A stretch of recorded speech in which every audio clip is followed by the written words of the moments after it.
Bonjour et bienvenue à cette nouvelle émission. Nous sommes vraiment bénis aujourd'hui dans nos studios de nous retrouver avec une personne que nous aimons, que nous chérissons, extrêmement talentueuse. Dans quelques secondes, vous allez la découvrir. Alors, c'est pour moi un plaisir aujourd'hui de nous retrouver dans votre maison, dans votre voiture, dans votre cuisine, au salon. Je ne sais pas là où vous vous trouvez en ce moment, mais je crois une chose, que le Seigneur va encore nous faire du bien. Alors, rapidement, partagez autour de vous et nous revenons tout de suite après la pause avec notre invitée. Vous la connaissez. On va encore la découvrir parce que je vous annonce déjà qu'il y a du nouveau sur le marché. Alors à très bientôt, partagez www.coeuraccoeurcentre.org, partagez sur le Facebook, encore sur le YouTube. Dans quelques secondes, nous retrouvons notre invité d'aujourd'hui. À très bientôt.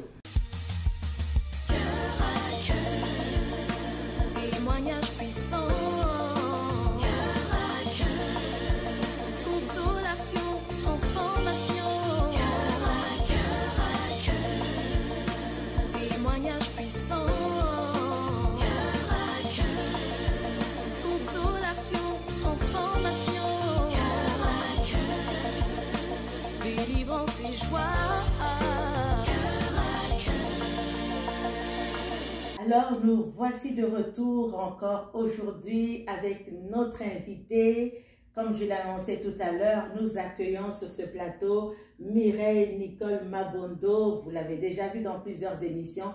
Mireille, bonjour et bienvenue encore aujourd'hui. Bonjour, Pasteur Nathalie. Merci de me recevoir. C'est tout un plaisir. Nous savons qu'il y a beaucoup de choses qui courent sur le marché en ce moment et nous avons hâte de découvrir ces merveilleuses choses que le Seigneur fait avec toi, autant ici à Montréal, autant à Kinshasa. Et je crois que bientôt, ça va toucher toutes les nations. Déjà, au travers les réseaux, ça touche déjà des multitudes de nations. Alors aujourd'hui, nous allons encore une fois parler de talents. Et nous savons que les talents, Dieu nous a créés, il nous a donné des dons, il nous a donné également des talents. Alors avant d'aller plus loin, j'aimerais déjà que nous puissions ensemble lire un verset qui se trouve... Laissez-moi vous le chercher. Ce verset se trouve dans 1 Pierre 4, le verset 10, et il dit ceci: « Puisque chacun a reçu un don, mettez-le au service des autres en bon intendant de la grâce si diverse de Dieu. » Effectivement, la grâce de Dieu est diverse et Dieu a donné à chacun des dons, Dieu a donné à chacun des capacités, des aptitudes, et ces dons, ces capacités, ces talents et ces aptitudes, Mireille, font de nous que nous soyons une personne unique, et tu es une personne unique. Alors, Mireille, comment peux-tu te présenter aujourd'hui à tous nos auditeurs? Oui, bonjour. Moi, je me présente, je suis Mireille Nicole Mabondo. Je suis une personne tournée vers les autres. Comme on dit, hein, une personne extravertie. Extravertie, voilà. Donc, j'aime ça, apporter les solutions aux autres. J'aime apprendre des autres. Et j'aime aller en profondeur chercher et découvrir. Et c'est de là que j'ai découvert que, effectivement, créer à l'image du Créateur, je suis moi aussi créatrice. Donc, je me présente, je suis Mireille Nicole Mabondo, créatrice, à l'image du Christ, à l'image de Dieu. Quelle belle définition! Oh, merci! Je suis Mireille Nicole Mabondo, créatrice. Alors, écoutez, vous entendez ça? Ça vous met au défi. Nous sommes également, chacun de nous, créés à l'image de notre Père. Voilà. Autant il est créateur, autant il est architecte, autant nous sommes également créateurs. Alors, Mireille, puisqu'on disait tout à l'heure que Dieu a créé avec plusieurs grâces, plusieurs talents, il y a multiples talents, multiples dons. Comment est-ce que toi, tu découvres quel est le don, quel est le talent que le Seigneur, comment est-ce que tu réalises effectivement qu'il y a un tel don ou un tel talent? Et on va parler de ces talents là tout à l'heure. Mais comment tu te découvres en tant que créatrice, en tant que talentueuse? Comment tu te découvres dans les domaines dans lesquels tu excelles présentement? En fait, cette question-là, je pense qu'il faudrait un peu, pour revenir un peu en arrière, c'est à mes parents qu'il faudrait la poser. Parce que moi, j'avais 6 ans, la dernière fois, vous vous rappelez, je vous ai dit qu'à l'âge de 6 ans déjà, 6-7 ans, j'avais 2 livres de lecture. Le malheur de Sophie et puis La sœur de Gribouille. Je ne sais pas qu'est-ce que mes parents avaient découvert en moi. Je crois que à y penser, je pense que ma mère me disait que j'étais trop... vous voyez, à l'époque, quand on était enfant, des fois, on faisait des... Je faisais des bonhommes avec des papiers.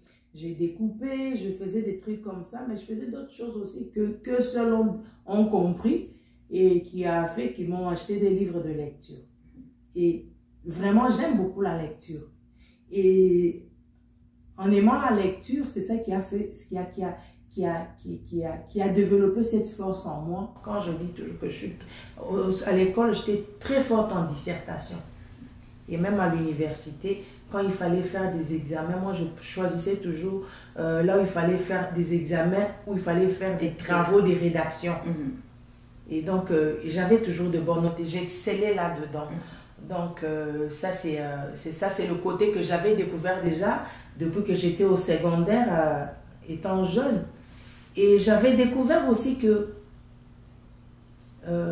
vous vous rappelez, quand j'ai commencé l'université, voilà, quand j'ai commencé l'université, vous savez, on est allé à l'école, à l'université, plutôt la première année, c'était le blazer, vous vous rappelez, le blazer où on coupait les cheveux et tout ça.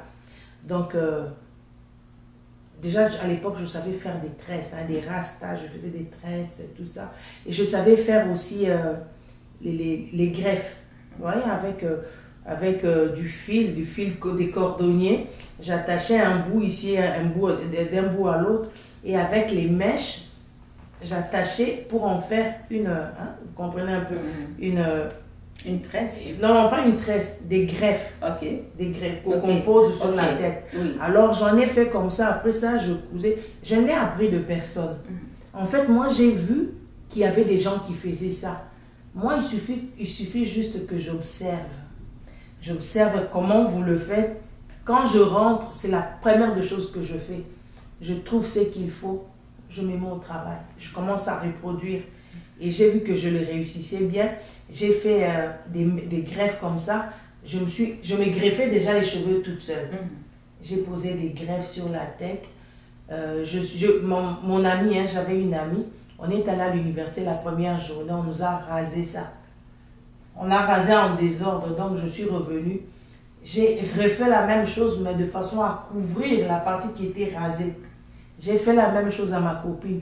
On nous a rasé encore, vous, on vous a coupé les cheveux et vous refaites la même chose. Bon, c'est passé. Et après ça, je faisais des tresses. À ce stade-là, c'est ça que je faisais. Bon, j'ai découvert vraiment les talents que j'avais quand je suis arrivée ici. Donc, ici à Montréal. Oui, quand je suis arrivée ici à Montréal, déjà, j'avais fait un premier bijou.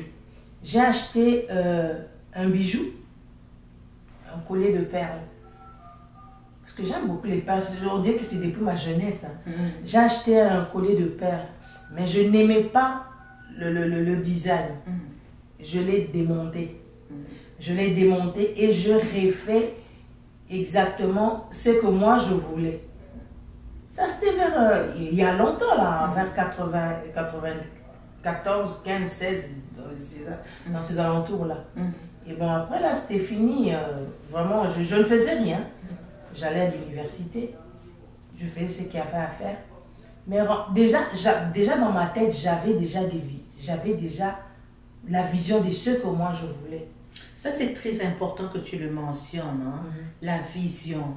Parce qu'aujourd'hui, nous voyons beaucoup de personnes qui vivent dans une grande pauvreté ou qui vivent dans un dénuement total. Parfois, peut-être qu'ils ont la vision, mais ils se disent qu'ils ne peuvent pas... je vais dire, mettre en place leur vision, mais la vision a une place très importante parce que quand tu as la vision, que tu sais où est-ce que tu veux t'en aller, à ce moment-là, on va donner ça comme conseil tout à l'heure, c'est de réunir les moyens et d'appeler justement cette créativité pour l'accomplissement de la vision que Dieu nous a donnée. Tout à fait. Donc moi, j'avais mon père avec nous qui était un businessman. Déjà, étant enfant à l'école, tu vois, quand on écrivait dans l'agenda profession du père, businessman, tu vois, ça sonne bien, hein? Oui. Businessman. Alors moi, je me disais, moi aussi, je serais une femme d'affaires. Ça, j'étais enfant. Je disais ça. Et je disais aussi que non, je serais avocate. Je serais avocate pour défendre les sans-voix. Et c'est comme ça que j'ai fait, au secondaire, j'ai fait commercial et technique administrative. Et à l'université, j'ai fait le droit.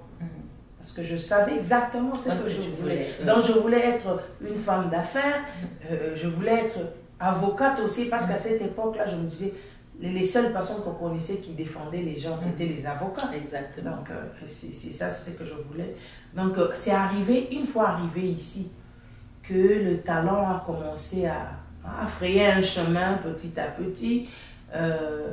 Les bijoux, et puis comme je disais, j'avais fait un collet que j'avais démonté, que j'ai refait.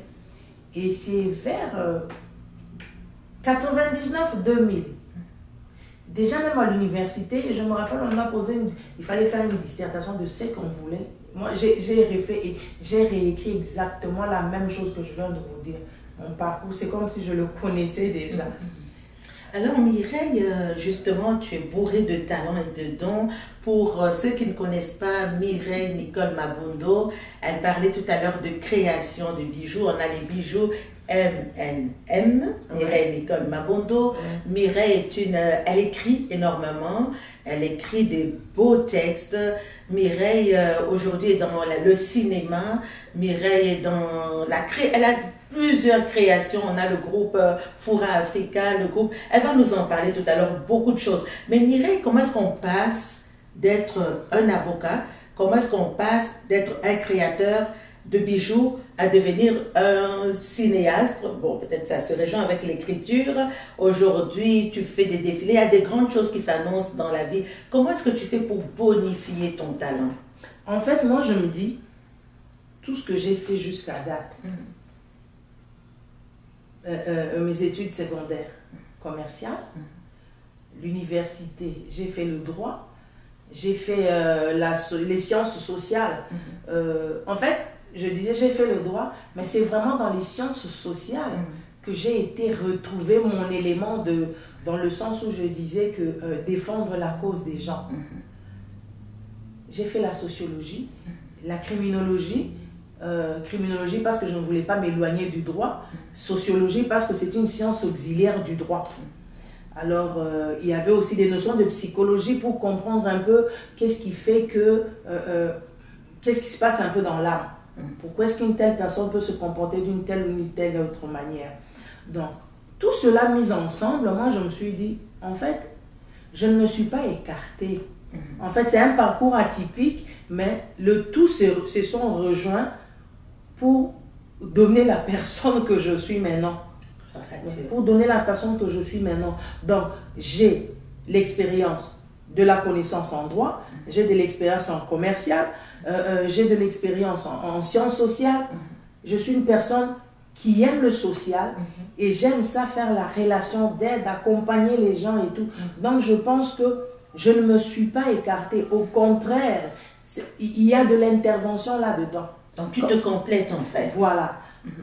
Quand on crée des bijoux, en fait, on fait de l'intervention auprès des autres. Explique-nous ça, parce qu'aujourd'hui, si on demande à quelqu'un d'être un créateur de bijoux, peut-être qu'il va se sentir, c'est pas un avocat, mais comment est-ce qu'on fait de l'intervention? Comment est-ce que tu fais de l'intervention en faisant des bijoux sur l'autre? Quelle est ton intervention? Bon, mon intervention, d'abord, je veux aller avec... vraiment, une personne, par exemple, maman Nathalie, vous venez chez moi, souvent, moi, quand une personne me demande de lui créer un bijou, je lui demande d'abord quel genre de bijou que la personne veut. Donc, pour que la personne me dise quel genre de bijou qu'elle veut, il y a un élément, en fait, il y a un élément premier.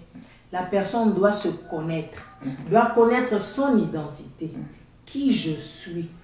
Donc, les bijoux, quelque part, reflètent notre identité. Exactement. Parce que tout le monde ne porte pas les mêmes bijoux. Tout à fait, oui. Très bien. Donc, alors, la personne doit connaître son identité. Oui, moi, je suis de telle nature. Ah, j'aime les bijoux qui pendent, bien j'aime des trucs, des boucles d'oreilles discrets. Tu vois, la personne se connaît son identité. Et tu dois connaître ensuite où tu veux aller, hein, qui tu es, où tu veux aller et comment y aller. Ça, c'est quand j'essaie d'entrer en profondeur pour montrer aux gens que non, les talents sont là. Il faut aller creuser, aller au fond pour le trouver. Donc, c'est ça. Lorsque la personne vient, je trouve que c'est de l'intervention. Parle-moi de toi. Et j'aime ça, bien parler avec les gens et tout. La personne me parle, oh non, tu sais, moi j'aime tel bijou, j'aime tel collier, j'aime ceci, oh non, je n'aime pas ceci. Donc ça va avec sa personnalité, avec son style et tout et tout. Ce n'est pas de l'intervention, maman Nathalie. Effectivement, c'est de l'intervention parce qu'en plus, tu amènes le conseil. Peut-être la personne a fait un mauvais choix avec sa personnalité. Voilà, oui. On peut lui suggérer quelque chose qui la mettrait un peu plus en valeur. Oui. Okay, non seulement ça, mais c'est de la relation d'aide que je suis en train de faire. Oui, justement. Et mise en valeur, c'est au niveau déjà de l'intérieur. Exactement. Parce que ça ne sert à rien de faire une mise en valeur extérieure si l'intérieur n'est pas valorisé. Oui, voilà. D'accord. Alors, Mireille, ok, beaucoup de gens nous suivent. Dans quelques jours, on va revenir au talent tout à l'heure. Dans quelques jours, ceux qui sont à Kinshasa auront le privilège d'assister à ce dont Mireille va nous parler tout à l'heure. Nous autres, Mireille, si c'est diffusé dans les médias, on pourra voir toujours dans les médias qu'est-ce qui se passe présentement à Kinshasa dans quelques jours exactement. Qu'est-ce qui se prépare? En fait, ce qui se prépare, c'est que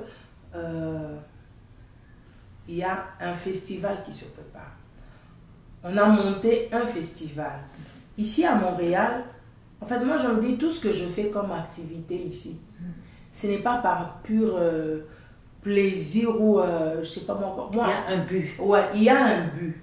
Le but, c'est ce que je viens de vous dire là, d'aller vraiment toucher les gens, pousser les gens à... Parce que moi-même j'ai découvert tout ce que je fais là. Aujourd'hui, si on me demande, moi-même, ah Mireille, tu fais ça? Mais il y a quelques années, je ne savais pas que je pouvais le faire. Effectivement. J'ai découvert, il y a une inspiration qui est venue, il y a une idée qui est venue, j'ai pris le temps de mûrir. Je vais vous donner l'exemple. Vous savez, en 2000, j'ai créé l'organisme Goufoura Africa Communication en 2012. Oui. Mais en 2011 déjà, en fait, comment j'étais? Je vais vous expliquer comment j'étais. J'étais, chaque fois que j'allais dans un magasin, si je vois il y a un catalogue, une brochure pour les vêtements, je prends. Je vais dans une pizzeria, je vois les pamphlets, les dépliants, je prends. Donc, je prenais tout. Je ne comprenais pas pourquoi je prenais, mais je prenais tout, je rentrais avec, je lisais, je conservais. Mais c'est lorsque j'ai créé African Fashion Show Montréal que j'ai compris pourquoi je prenais les brochures des vêtements dans les magasins, dans les boutiques.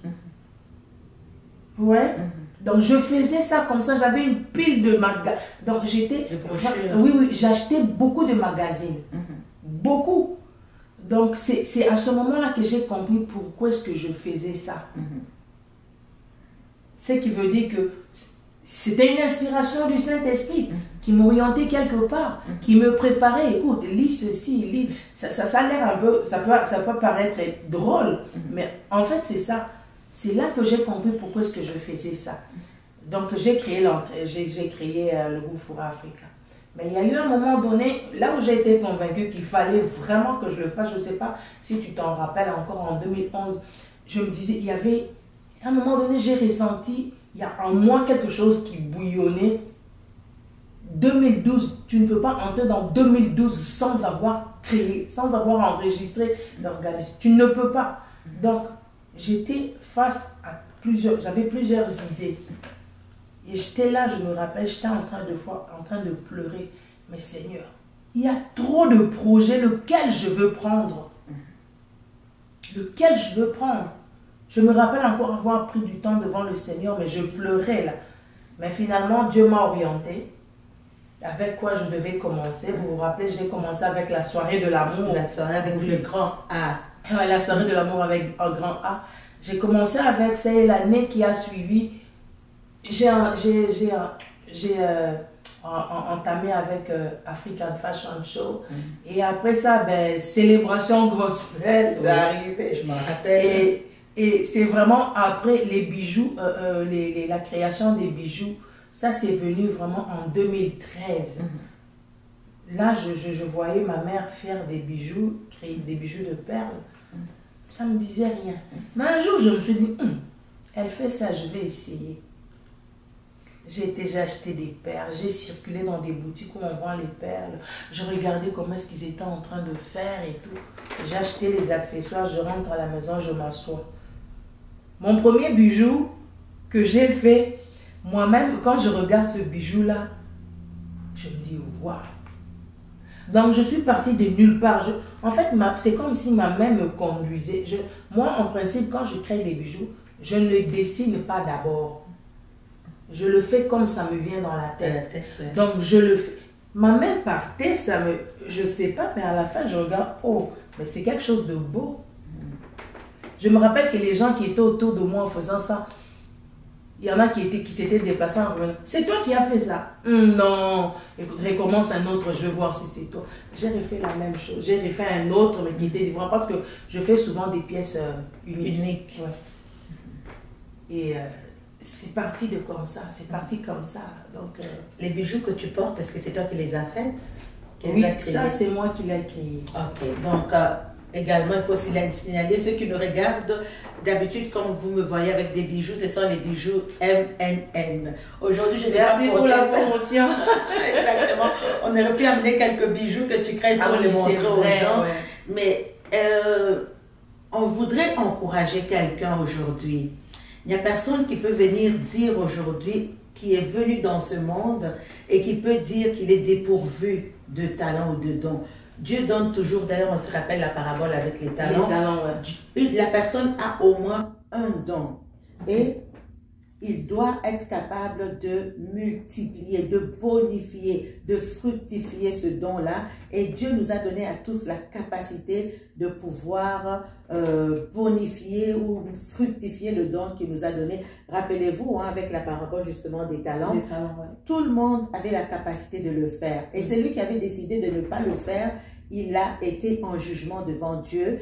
Et personne, quelle que soit ta condition, quelle que soit ta situation, le pays, la famille où tu es né, il n'y a personne qui peut dire qu'il ne peut rien faire. Et d'ailleurs, on a beaucoup d'exemples aujourd'hui qu'on pourrait donner, des gens qui sont partis de rien. On a ici à Montréal, on a Pierre-Carl Pelado, le papa, Monsieur Pelado, qui a commencé juste avec 1000 $ et qui a acheté une machine. Il a mis ses talents en exécution, en pratique, je vais dire. Et aujourd'hui, c'est des multinationales cotées en bourse.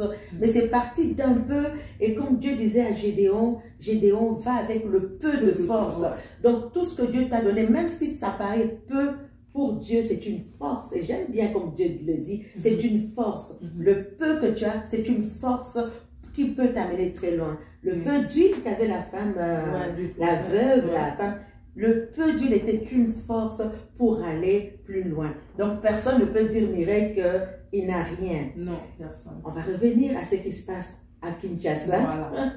Donc, pour revenir à ce qui va se passer à Kinshasa, en fait, on a pris toutes les activités que nous faisons ici. Vous savez, avec la COVID, il y a eu ce temps mort. Alors, je me suis dit, ok, bon, je veux me tourner vers le Congo. Pourquoi pas? Parce que j'apporte ce que j'ai comme talent aussi. Alors, je me suis tournée vers le Congo. Voilà pourquoi j'avais écrit le film La loi et l'ordre, le soleil s'est levé, qui a été tourné à Kinshasa. Alors, l'année passée, on a eu à aller faire une avant-première et on a remis des trophées, des prix de reconnaissance. Bravo. Seulement aux acteurs. En fait, ça aussi, remettre les trophées, c'est un projet qui trottait dans ma tête depuis longtemps. Je me disais depuis toujours. En fait, je suis une passionnée de la culture, des arts et tout. C'est vrai qu'il y a eu une grande évolution avec le théâtre et tout chez nous. Mais je regardais un peu le contexte dans lequel tous ces acteurs-là étaient. Je me disais, oh mon Dieu, si je pouvais faire quelque chose, reconnaître ces gens-là, les honorer, parce qu'on dit à tout seigneur, tout honneur. Si tous les acteurs que nous avons ici aujourd'hui au Congo qui existent, c'est parce qu'il y a eu des précurseurs, c'est ça le mot. Absolument. Parce qu'il y a eu des précurseurs, des gens qui ont montré le chemin. Absolument. Mais pourquoi les laisser dans les oubliettes où certains meurent, vous voyez, dans des conditions que nous connaissons au pays? Là, je me suis dit, je ne vais peut-être pas tout faire, mais je vais porter ma pierre à l'édifice. Donc, c'est un rêve qui bouillonnait en moi depuis tout ce temps-là. Et quand j'ai eu l'occasion de le faire, je n'avais pas de l'argent que je mettais de côté. En fait, moi, j'avance comme ça. Je pars d'abord avec ma foi. J'écris ce que je veux faire. Et bien, petit à petit, on y avance, on avance. Donc, on a remis les trophées l'année passée. Donc, c'est là où il y a eu Fora Award. Et c'était une façon pour nous d'entrer pour mettre cette activité-là, bien cet événement-là. Alors, voyant l'engouement aussi de la part chez les acteurs et tout, c'est une bonne chose. On va continuer avec ça. Et cette année, bientôt, là, dans quelques semaines, il y aura une deuxième édition de Fora Award du cinéma. Bravo. Et c'est ça qui est en préparation. Ça va avoir lieu du 1er au 5. Ah, parfait. Donc, on a pris toutes les activités. En fait, le festival, c'est le Festifaco. Festifaco qui veut dire Festival international des arts, de la culture et du cinéma congolais. Waouh! Alors, à Kinshasa, du 1er au 5 août. Voilà. On va voir tout de suite, on revient après la pause, on prend juste une petite pause de quelques secondes ou peut-être 1-2 minutes. On va voir un petit extrait de ce qui va se passer avec cette petite capsule de quelques minutes. On revient tout de suite après la pause. Aïe!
vous avez un aperçu un peu de ce qui va prendre place à Kinshasa, Congo, RDC. Ceux qui sont à Brazzaville peuvent venir, ceux qui sont à Lubumbashi, ceux qui sont un peu autour de Kinshasa, vous pouvez descendre, ça vaut la peine d'être là. Et Mireille, donc, peux-tu nous décrire un peu plus cette activité?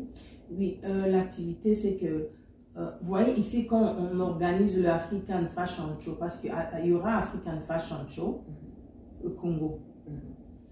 Alors, ici, j'aime ce côté-là de Montréal, ce côté-là de Québec où il y a l'interculturalisme. Oui. Ouais. Donc, je veux apporter ce côté-là aussi dans cette activité-là qu'on va faire à Kinshasa. Donc, ce côté-là interculturel où il y a plusieurs communautés qui sont au Congo, mais les impliquer tous. Ouais. Les impliquer tous. Alors, c'est ça, il y aura le African Fashion Show, il y aura les ateliers que j'appelle oser la créativité. Voilà. Dieu. Donc, il y aura de la couture, bon, c'est vrai. Oui, c'est on va donner des formations, des ateliers de techniques de création des bijoux. Parce que vous savez, il n'y a pas que la couture, il n'y a pas que l'esthétique, il n'y a pas que la coiffure, mais il y a aussi les bijoux. Il y a aussi les bijoux. Est-ce que ces activités sont payantes? Oui, les activités sont payantes. Donc, on peut regarder ça tout sur votre site web? On n'a pas encore le site web en construction, voilà. Mais on se sert présentement, on travaille, on fonctionne avec Facebook, et puis toutes ces informations-là seront relayées sur les réseaux sociaux. Voilà. Alors, très important, on parle aujourd'hui des dons et des talents. Tout à l'heure, Mireille, tu me disais que tes bijoux sont des pièces uniques. Oui. Si on peut créer des bijoux qui sont des pièces uniques, comme on le disait tout à l'heure, Dieu nous a donné des dons et des talents et nous-mêmes, nous sommes uniques devant Dieu. Donc, ce n'est pas une question de copier qu'est-ce que l'autre fait. Non. Chacun a sa particularité, chacun a son don et tous ces dons mis au profit les uns des autres. J'aime bien ce verset. Avant d'aller vers ce verset que j'ai coté tout à l'heure, Mireille, pour toi, parce que tu es dans ce domaine de la créativité, pour toi, quelle est l'importance des dons? Que ce soit sur le plan national, sur le plan sociétal, sur le plan de l'Église, sur le plan familial. Quelle est l'importance de dons quand on regarde, on va dans la parole de Dieu? Parce que ça, c'est très, très important. Oui. Vous savez, Pasteur Nathalie, moi, j'aime cette expression québécoise qui dit « il faut donner au suivant ». Vous voyez bien. Les dons que Dieu nous donne, les talents que Dieu nous donne, ce n'est pas à garder pour nous-mêmes. Nous devons le mettre au service des autres.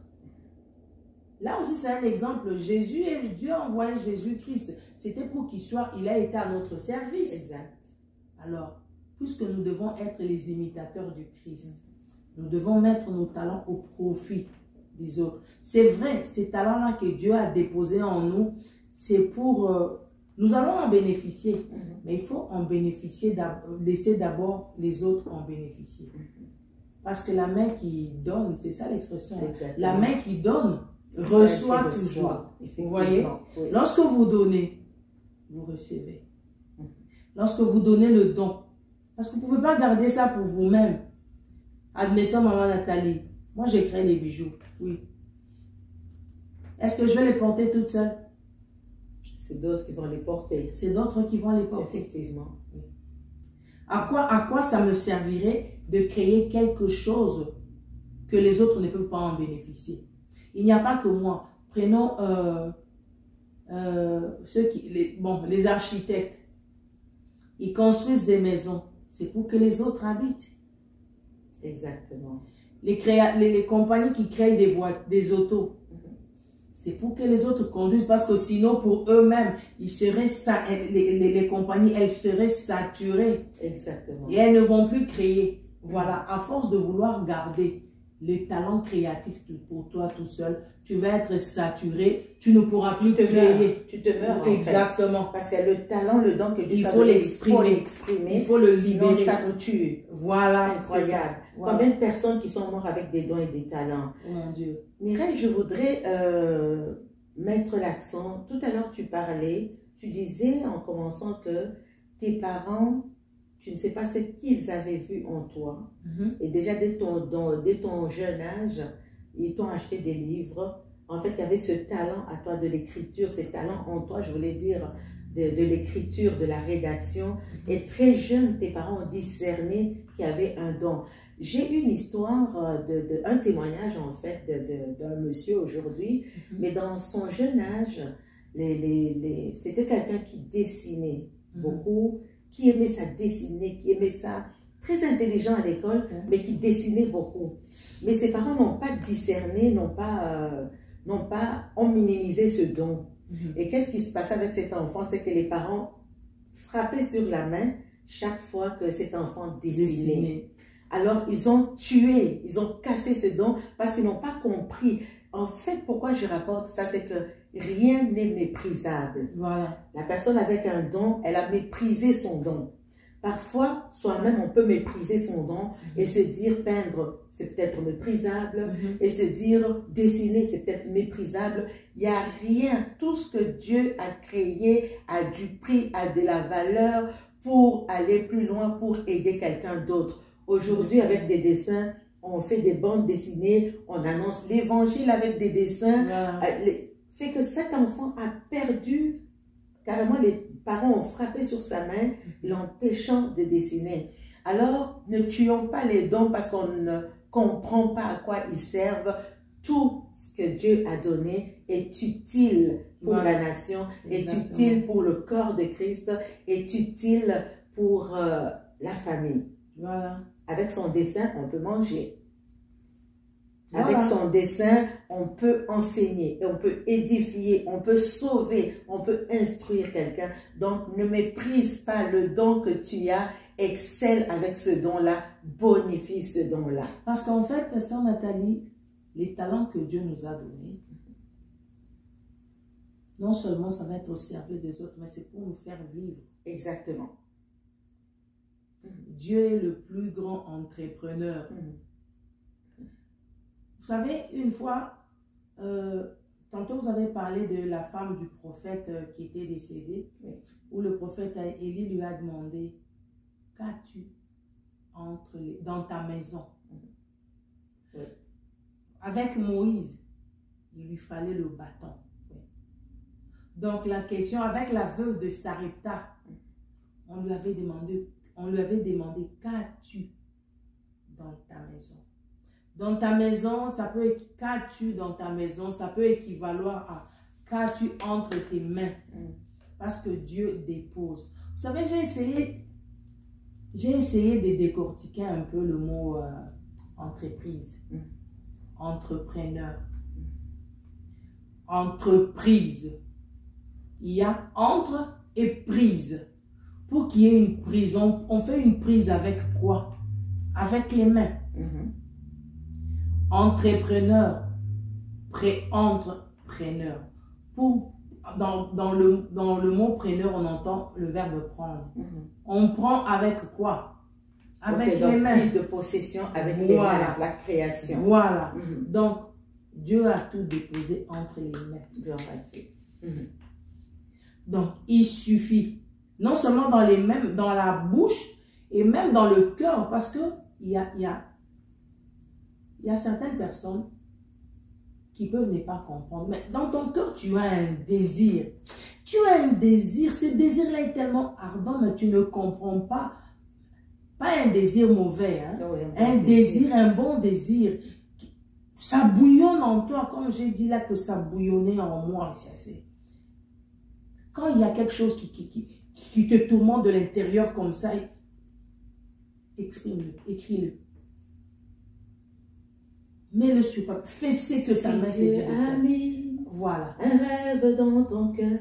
Voilà. Persévère, car sa parole, elle s'accomplira. Voilà. En fait, ce rêve-là, oui, c'était la parole de Dieu. Oui. C'est la parole de Dieu. Voilà pourquoi dans Josué 1:8, il dit que ce livre de la loi ne s'éloigne point de ta bouche. Médite la nuit et jour, afin que tu réussisses dans tout ce que tu entreprendras. On parle de l'entrepreneuriat là. Exactement. Pour que l'entrepreneuriat avance, il y a le rêve, qui est une vision. Parce qu'il faut avoir déjà une vision, savoir ce que tu veux, savoir ce que tu veux, où tu veux aller. Voilà. D'où tu viens, qui tu es, où tu veux aller. Tout ça là mis ensemble, ça fait de nous des entrepreneurs à l'image du Créateur. Amen. Amen. Ne néglige pas ton rêve. Ne compare pas ton rêve à celui de quelqu'un d'autre.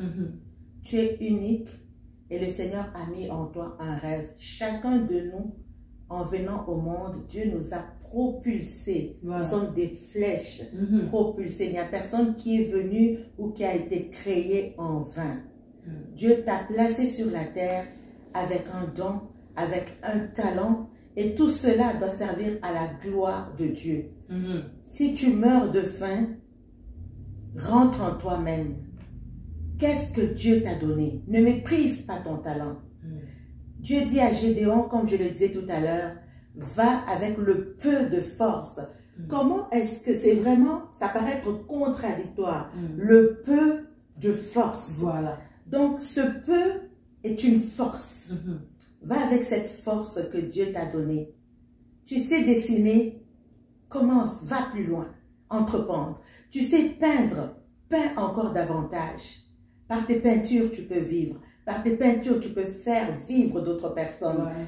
Tout ce que Dieu nous a donné, c'est un enseignement pour les autres. Hein. Mireille, toutes les expositions que tu fais, tous les festivals que tu fais, c'est également un enseignement pour amener d'autres à également entreprendre. C'est exactement ça. Donc, nous insistons sur le fait de ne pas mépriser nos dons, de ne pas mépriser nos talents et surtout ne te suicide pas en te disant que tu n'es un bon à rien. C'est un mensonge qui vient directement de l'enfer. Tu vaux le prix du sang de Jésus. Voilà. Il y a Dieu en toi. Voilà, je ne sais pas comment le dire. Il y a Dieu en toi. Et puisque Dieu est en toi, tout ce que nous pouvons prier aujourd'hui, que tu te lèves avec ce que Dieu t'a donné et que tu puisses, prends courage et va avec la force que tu as. Mireille, on arrive à la fin de cette émission. Un conseil pour ceux qui négligent leurs dons, pour ceux qui négligent leurs talents. Un conseil, en fait, toi en tant qu'entrepreneur, qu'est-ce que tu donnes comme conseil aujourd'hui? Ce que je peux donner comme conseil, au début, j'ai dit, en fait, moi, tout ce que je fais, c'est pour pousser les gens. Aller au plus profond de vous. Là, je veux revenir encore sur le fable de La Fontaine, le laboureur et ses enfants. J'aime bien ça. J'aime bien ce fable-là. Travaillez, prenez de la peine. C'est le fond qui manque le moins. Et si je vous laisse continuer avec la lecture. Et à la fin, qu'est-ce que ça dit? Fouillez, bêchez. Non, creusez, fouillez, bêchez. Ne laissez nulle place où la main ne passe et ne repasse. Donc, il faut qu'il n'y ait aucune place. Quand on met comme ça, on sent que non, il y a la créativité, il y a quelque chose que je peux ressortir. Oui. Tu mets de l'autre côté, non, mais je sens que je peux écrire. Oui. Une pensée te vient, une pensée positive. Des paroles, des citations de motivation, des citations d'encouragement.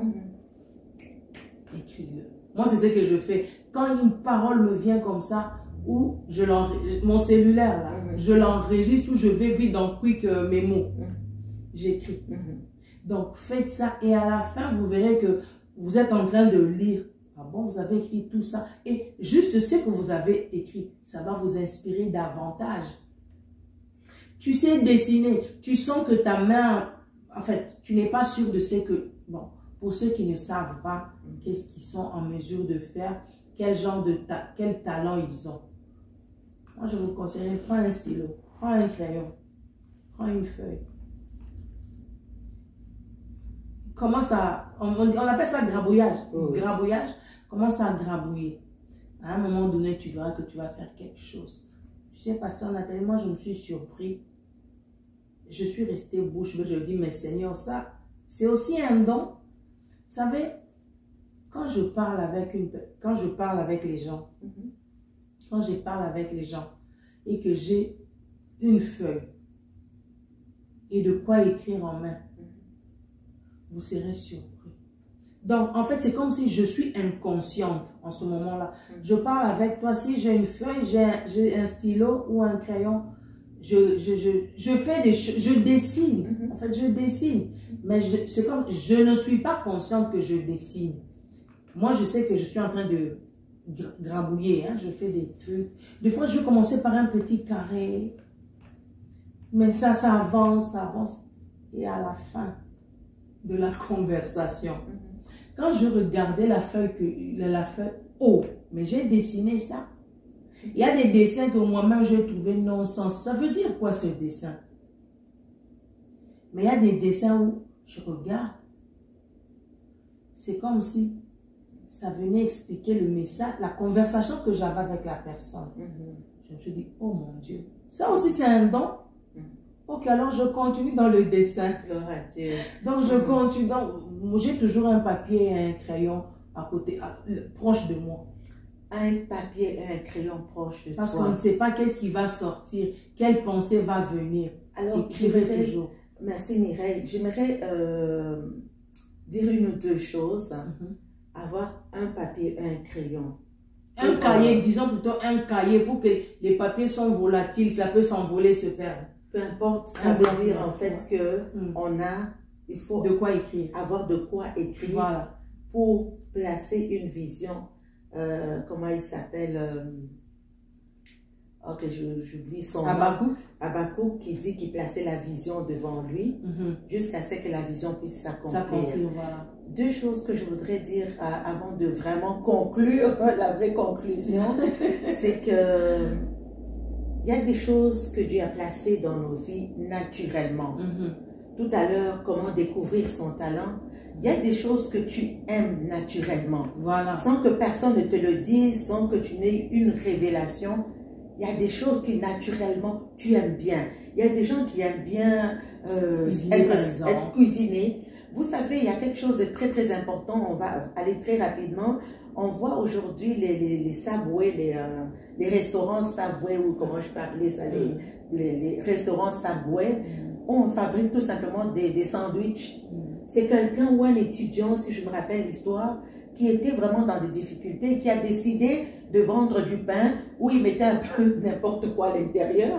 Effectivement, quand on voit les Subway aujourd'hui, c'est de la laitue, du jambon, de la dinde. Et aujourd'hui, c'est des choses qui ont grandi. Le Subway a toute sa place dans notre communauté aujourd'hui. Mais c'est parti tout simplement avec du pain, des salades, et puis des jambons, des choses comme ça dedans. Il y a des choses que naturellement Dieu te donne. Je voudrais insister sur le renouvellement de l'intelligence. Parce que tout part de la pensée. Si on a mis dans notre tête qu'on n'est pas capable, nous nous limitons nous-mêmes. Si nous avons placé en nous que nous ne pourrons pas le faire, si nous avons une vision sauterelle comme étaient les enfants d'Israël qui sont allés explorer la terre promise en Canaan, ils ont vu les autres, ils ont vu les obstacles comme des géants. Nous aurons toujours des défis, mais les défis peuvent être là, les montagnes peuvent être là, mais nous devons avoir la vision de Dieu. Donc, nous devons renouveler notre intelligence et marcher selon ce que Dieu a dit. Parce que Jérémie 29 nous dit qu'il a créé pour nous des projets de bonheur, un avenir plein d'espérance. Donc, le Seigneur, dans son amour, dans sa miséricorde, a placé sur chacun de nous des projets et un avenir plein d'espérance. Ça prend le renouvellement de l'intelligence. Également, une chose que je voudrais souligner, c'est d'être proche de Dieu. Pourquoi? Parce que Dieu est notre provision. Il donne la vision, il donne également la provision. Dans cette provision, pour ceux qui connaissent l'histoire de Colgate, dans son sommeil, Dieu lui a donné une formule pour fabriquer la pâte d'Adam que nous utilisons aujourd'hui. C'est une formule que Dieu l'a donnée. Donc, sois alerte, sois proche de Dieu, sois proche de la parole de Dieu. Dieu va mettre en toi une idée, quelque chose de nouveau qui n'a jamais existé. Dieu va mettre en toi quelque chose avec cette chose-là, tu vas aller et tu vas faire des exploits. Donc, nous parlons aujourd'hui des dons et des talents. Aujourd'hui, tu as un don et un talent. Tu as besoin d'avoir un peu plus d'explications. Mireille est là. Il suffit de nous écrire info à commercial@coeurcentre.org ou nous écrire ici même sur Messenger et Mireille pourra répondre à toutes vos questions. S'il te plaît, ne néglige pas ton talent. Pour ceux de Kinshasa, quelque chose de merveilleux s'en vient du 1er au 5 août. Mireille sera à Kinshasa et venons encourager cette œuvre, non pas pour seulement encourager, mais venons apprendre parce que nous sommes là pour apprendre. Mireille, le mot de la fin. Bon, le mot de la fin, je vous remercie tous d'avoir suivi, de nous avoir suivis. Donc, restez focus sur les talents, les talents, les talents. Retournez à l'intérieur de vous-même. Découvrez ce que vous savez faire. Et surtout, évitez ça de vous sous-estimer. Parce qu'en vous sous-estimant, en disant par exemple que non, oh, moi je viens d'une famille où les parents n'avaient rien. Donc, c'est que je ne suis pas capable de faire quelque chose. Non, non, non, non, non, non, je vous dis non. Essayez. Commencez par quelque chose. Faites ce qui vous vient à l'esprit de faire qui est bien et utile. Ouais, parce que tout n'est pas utile. Faites quelque chose qui est bien et utile. Vous verrez, à l'instar des paraboles des talents, les deux qui ont multiplié leurs talents, Dieu Dieu a rajouté. Donc, plus vous mettez à profit votre talent, vous fructifiez votre talent, mais Dieu les multiplie aussi. Et vous allez découvrir que vous n'avez pas seulement le talent d'écriture. Vous verrez que vous savez dessiner. Vous verrez que vous savez faire. En fait, un créateur peut tout faire. Parce que Dieu a tout fait, n'est-ce pas? Un créateur peut tout faire. Dieu est un artiste, est un créateur. Tu es un artiste, tu es un créateur à l'image de Dieu. Je t'encourage, garde focus, deviens créateur si tu ne l'es pas encore. Merci. Merci beaucoup Mireille d'avoir été avec nous, de nous avoir accordé de ton temps. Merci à vous tous qui nous avez suivis aujourd'hui. Aujourd'hui, nous parlions de talent. Alors, également, il faut le mentionner, Mireille, à Montréal également, tu donnes des cours, des ateliers sur la bijouterie. Donc, ça ne se passe pas seulement à Kinshasa. Ici même, vous pouvez contacter Mireille rapidement ton téléphone. Oui, c'est au 514-553-2835. 2835. Donc, pour les cours sur la bijouterie, la création de bijoux, Mireille fait également des ateliers ici à Montréal. Alors, merci d'avoir été avec nous et à une prochaine émission. Que le Seigneur vous bénisse. Allez et faites des exploits avec la force que Dieu vous a donnée. À très bientôt. À très bientôt. Un rendez-vous avec ton présent pour transformer ton futur. Cœur à cœur, parce que Dieu agit encore. Cœur à cœur, parce que Dieu agit encore. Cœur à cœur, témoignage